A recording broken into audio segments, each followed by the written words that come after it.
vào ngày 6 tháng 8 năm 2023. Thành phố Đức Châu, tỉnh Sơn Đông, phía đông Trung Quốc.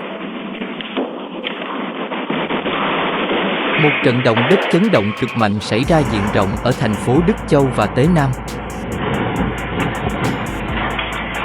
Trận động đất xảy ra vào ngày 6 tháng 8 năm 2023 vào lúc 2 giờ 34 phút rạng sáng. Một trận động đất đã làm rung chuyển phía đông Trung Quốc vào sáng sớm ngày 6 tháng 8 năm 2023.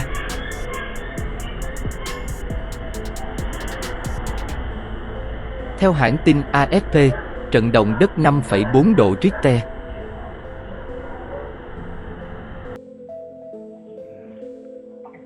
Một số người dân Trung Quốc đang chơi cũng phải hốt hoảng vì trận động đất này.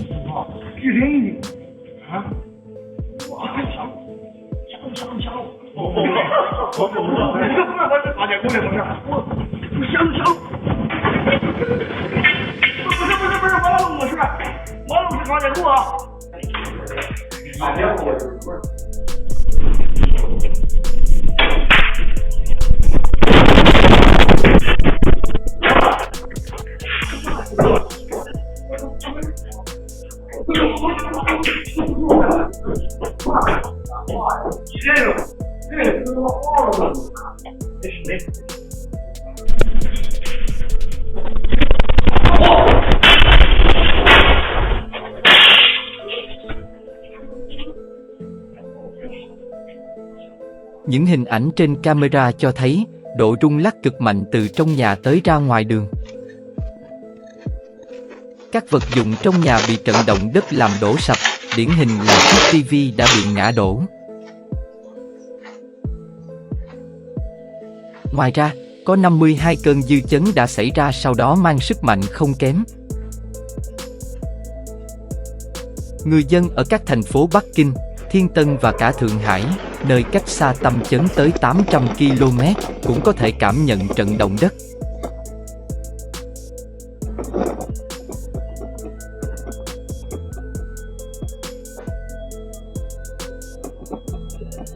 Các video trên mạng xã hội cho thấy bên trong các cửa hàng và nhà dân rung lắc dữ dội.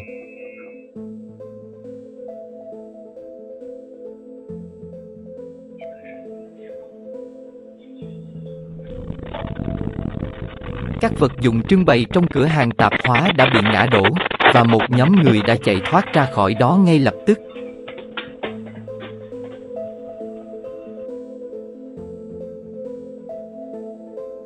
Theo đài truyền hình trung ương CCTV, cơ sở hạ tầng cấp nước và hệ thống thông tin liên lạc vẫn hoạt động bình thường trong khu vực, tuy nhiên các chuyến tàu đã tạm ngưng trong sáng ngày 6 tháng 8.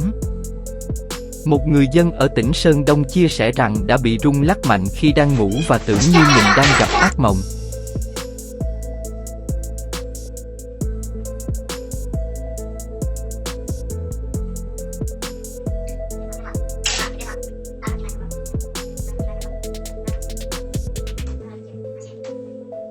Một gia đình đã bị hốt hoảng bởi cơn động đất và phải bỏ chạy ra khỏi ngôi nhà của mình.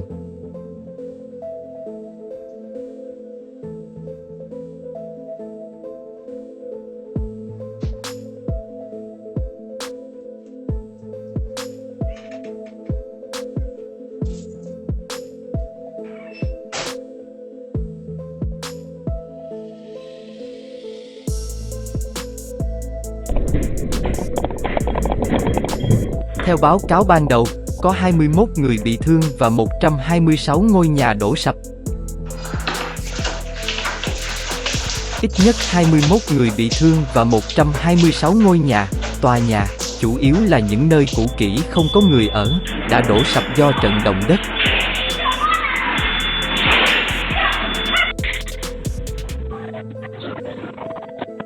Các công trường công ty đã bị gián đoạn một thời gian ngắn để có thể ổn định lại công việc của mình.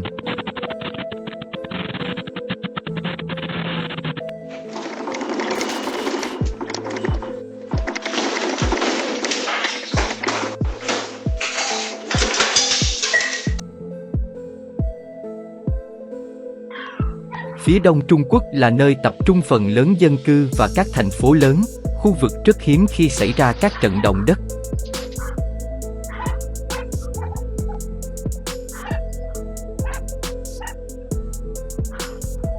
Theo Tân Hoa xã, đội quản lý khẩn cấp đã đưa ra các phản ứng cấp độ 4 và cử một đội cứu hộ đến tỉnh Sơn Đông để chỉ đạo công tác cứu hộ, cứu nạn.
Vào ngày 28 tháng 8 năm 2023, sau khi bão số 2 xuất hiện, trên bầu trời Trung Quốc xuất hiện nhiều những hình ảnh kỳ lạ. Bầu trời có vệt mây như vảy cá kỳ dị ở tỉnh Sơn Đông Trung Quốc.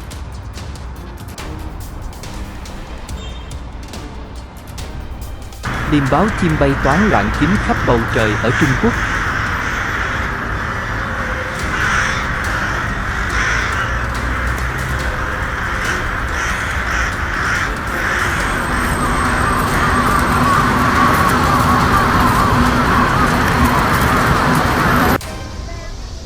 Chim sa cá lặn là thể hiện cho điềm báo xui xẻo, vận hạn, thiên tai sẽ tràn ngập đến ở Trung Quốc.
Những câu tục ngữ như chuồn chuồn bay thấp thì mưa, chim sa cá lặn.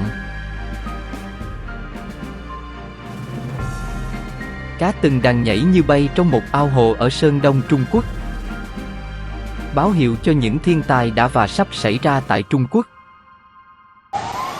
Vào ngày 28 tháng 8 năm 2023, sau khi bão số 2 xuất hiện. Hôm nay, ngày 7 tháng 8 năm 2023, kênh Trải nghiệm cuộc sống xin kính chào tất cả mọi người, các cô chú, quý vị và các bạn khán giả đang xem kênh. Hôm nay, kênh sẽ đưa đến cho mọi người những hình ảnh mới nhất về thiên tai đã và đang xảy ra ở Trung Quốc. Mở đầu là trận động đất kinh hoàng ở Sơn Đông. Bầu trời kỳ lạ, chim bay toán loạn, cá nhảy trên mặt nước. Kết thúc là trận lũ lụt ở Bắc Kinh, Trung Quốc, tháng 8 năm 2023. Phần 2. Lũ lụt kinh hoàng càn quét tại Trung Quốc 2023.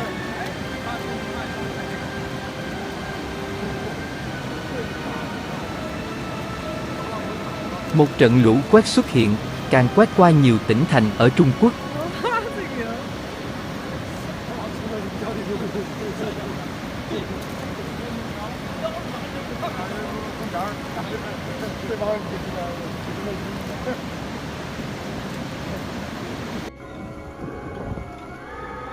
Mực nước sông dâng lên cao khủng khiếp, độ cao bằng 1/2 tòa nhà. Nhiều phương tiện ô tô bị cuốn trôi, tình hình nguy cấp nghiêm trọng.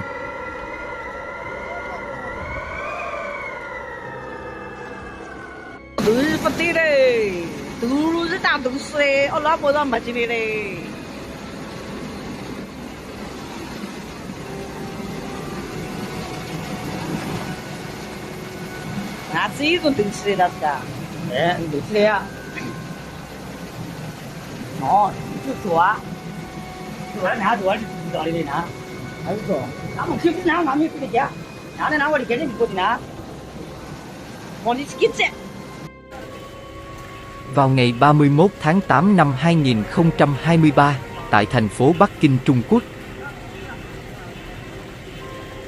hàng trăm hàng ngàn chiếc xe ô tô bị ngập chìm trong nước. Lượng mưa cực lớn xảy ra trên diện rộng ở Bắc Kinh và các khu vực lân cận do ảnh hưởng của cơn bão Dokusi sau khi cơn bão này đổ bộ vào tỉnh Phúc Kiến hôm 28 tháng 7.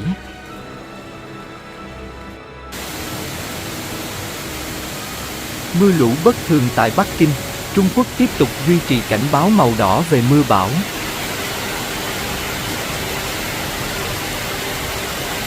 Trung Quốc tiếp tục duy trì cảnh báo màu đỏ về mưa lũ, mức cao nhất, trong ngày thứ hai liên tiếp tại nhiều tỉnh thành phía Bắc.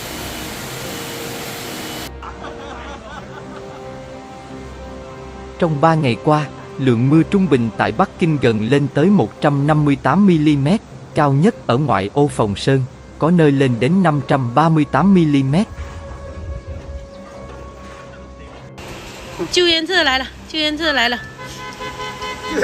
Mưa lớn kéo dài không ngớt đã khiến cho lũ quét, ngập úng ở nhiều vùng ngoại ô thành phố Bắc Kinh.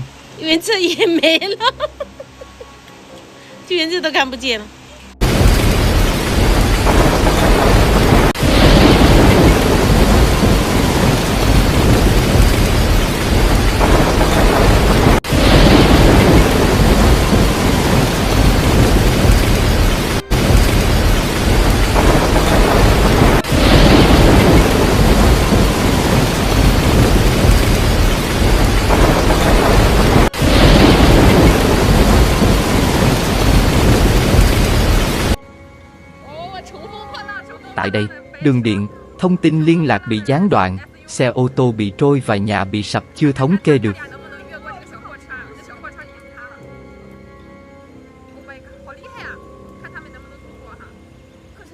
Thành phố có hơn 52.000 người dân được sơ tán đến nơi an toàn.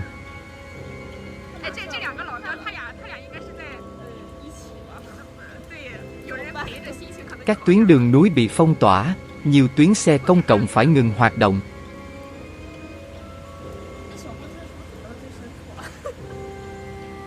Hàng trăm chuyến bay tại đến và đi từ Bắc Kinh bị hủy.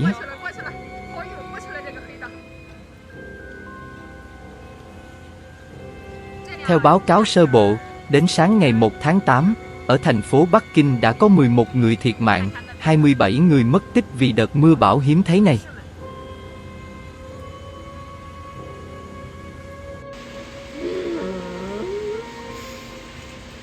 11 người chết, 27 người mất tích trong lũ lụt ở Bắc Kinh sau nhiều ngày mưa lớn.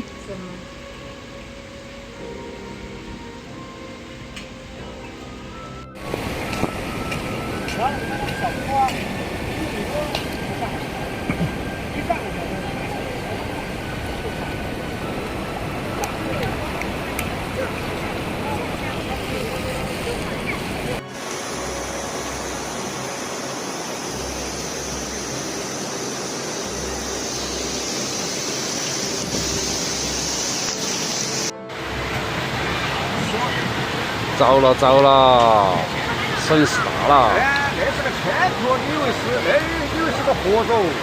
那外头是河，外头本来是往那外头流的，流不赢的。啊！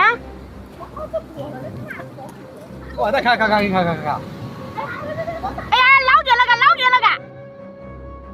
哎呀，哇！哎呀，老远了个！哇，多少度？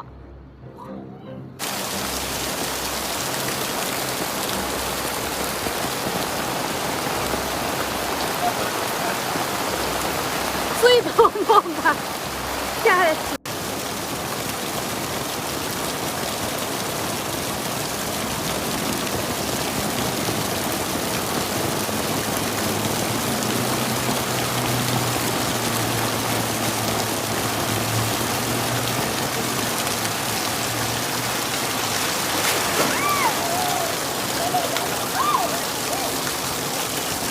车钥匙在车上是吧？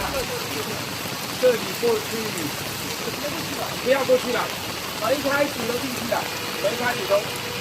外卖啊！外卖超市啊！你这太猛了吧30块钱一单啊！熄火了吗？没有啊！我的天哪！30块钱一单，牛逼！我拍个照没事吧？没事。